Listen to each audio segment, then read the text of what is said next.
going to tell you the story of Joseph Edward Gubler, who was my grandfather. He was one of the first settlers in Lavercan, built the first home in Lavercan. And they were living in Lavercan and had several children, and he was called to go on a mission for the church. And he was called to the southern states. I don't know just what states he worked in.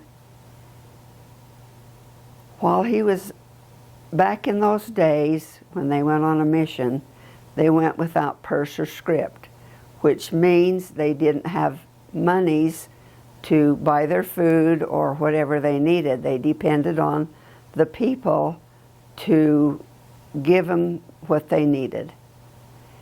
And my Aunt Partha told this story to my mother and two sisters of Grandpa when he was on his mission. Apparently him and his companion had been a couple of days with no food, no place to stay, and they were getting mighty hungry and tired. As they were walking, they decided to lay down and take a nap. And so they did. And while they were napping, back in Lavercan, my grandmother was baking bread. And when she took the bread out of the oven, she put it in the windowsill to cool. When Grandpa and his companion woke up, on top of their suitcase was a loaf of bread wrapped in a towel.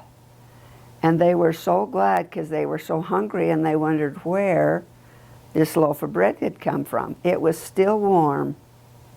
And they went on their way and finished their mission. When Grandpa came home, Grandma was in the bedroom emptying his suitcase. And when she emptied the suitcase, she found a towel. And she took it out and looked at it and went out to find Grandpa. And she said, "Where did you get this towel?" And so he told her the story of them finding this loaf of bread and wondering where it had come from. And she said, "I want you to know that this loaf of bread came from your home here in Lavercan." So I don't know what else to tell you. And she knew that because it was her towel. She knew it was her towel. She knew it was her towel. So. And I left out that they prayed that they would have some food.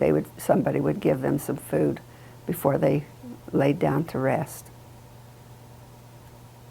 So I'm kind of curious if your grandma started going after the kids and blaming any of the kids. Yes. Grandma was blaming everybody for taking this loaf of bread, and none of them had had it. And then when Grandpa came home, she found the towel in his suitcase and found out where the loaf of bread went to. And we know that was an answer to Grandpa's prayer, because they were hungry and needed food. We know that Heavenly Father takes care of us if we're doing His work. Who has the towel? Does anybody have it that we know of? I doubt it. And about when would that have been? If you had to guess. My dad was born in 1913 or 1907. Daddy was born in 1907. And I don't know whether Daddy was born when Grandpa went on his mission. But there was Uncle Ed and Aunt Partha and Aunt Marge. And they lost 2 children before Daddy was born. So I don't know just how many children they had when he went on his mission. When do you remember first hearing that story?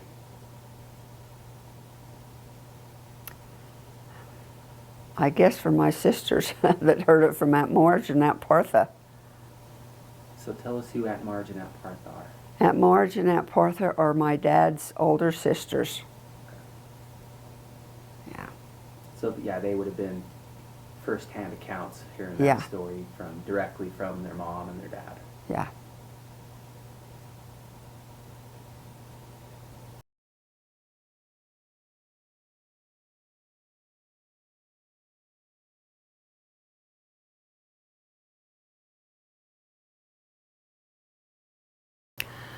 I was probably 8 years old when my grandpa Gubler passed away. I don't, know a lot of stories about him, but he used to tell the story.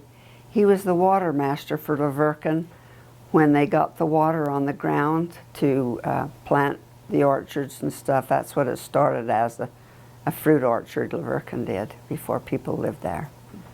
And because the trees were dying, that's why my grandpa moved there, was to take care and make sure the water stayed on to water the trees. I think they had grape orchards, they had walnut trees, pecan trees, and fruit trees. I don't know what all kinds of fruit trees they had. But Grandpa was over the irrigation, the water, to make sure that the fields got the water. And they brought the water through the mountain from the Virgin River. They had to build a big canal on the other side of the mountain to get the water over onto where Lavercan is situated today.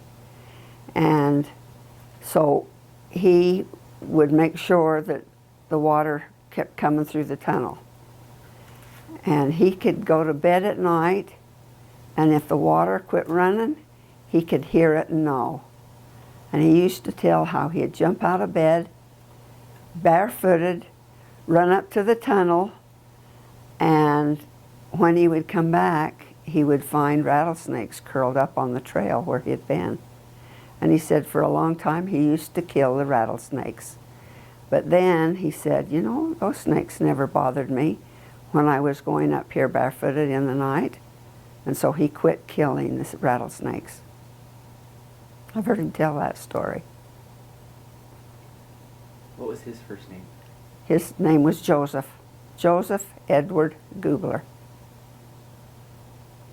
And your dad, his son, how many kids did they have? They had, I'd have to look at their book. Or was your dad one of the older? No, Daddy was about the middle. He was about the middle. Yeah. Well, like I said, they had Uncle Ed, Aunt Marge, Aunt Partha, and then they lost 2 children. And then I think there was my dad. No, then there was Uncle Ken, then my dad, then Uncle Harris, and then Aunt Nelma. So they had like 10 children, 9 or 10 children. Who would have been the first to move in to Lavercan of the Gublers? My grandpa and his brother. Joseph and his brother. Mm-hmm. Yes. They built the first houses there. Like I said, it was Lavercan was established to be a nursery, and the Judds were the ones that established it. They were the ones that started the cotton growing in Dixie and did the cotton mill down there. And they lived in Hurricane.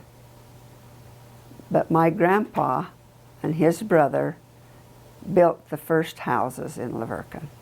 They were one room with a cellar underneath and one room on the top, and they were made out of black lava rock, and those buildings are still standing today.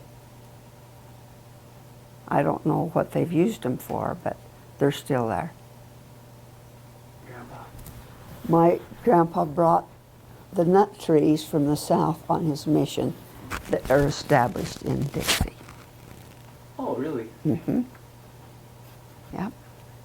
That's a good story. I think that'd be one to tell. Well, I don't know any more than that, other than he brought He them. introduced the pecans and walnuts. Yeah, pecans and walnuts, probably almonds in Dixie. I don't know who brought the cotton. He baptized a family in the South that were the Seglers that brought the molasses, the sugar cane and the molasses to the Dixie area. They moved there from, I guess, Mississippi, wherever he was, and they established the molasses, the sorghum that was made down in Dixie. And they used to harvest it in the fall, and then they'd peddle it up in Salt Lake and all the way up to Salt Lake and back. They'd peddle the sorghum to earn a Tell us living. what sorghum is. Molasses. Sorghum is molasses. But I think it was called sorghum in those days, wasn't it? What's it made out of? Sugar cane. We used to play in the sugar cane fields all the time, hide and go seek. It was a lot of fun. And what does he make out of sugar cane now? Molasses, I guess. Sugar? Sure. Make sugar. Where most of your sugar comes from now. Your brown sugar. What sugar? White sugar's made from molasses too? No. Sugar beets and Sugar beets, but not sugar cane. sugar. I don't remember them ever having sugar beets down there. No. No, you don't. But you do. You had it in Delta. Yeah, the sugar beets. Sugar beets were big up here. But they also cane sugar. Remember on the bags it says cane. But that's the brown sugar, honey. You look on the brown sugar and it tells you it's made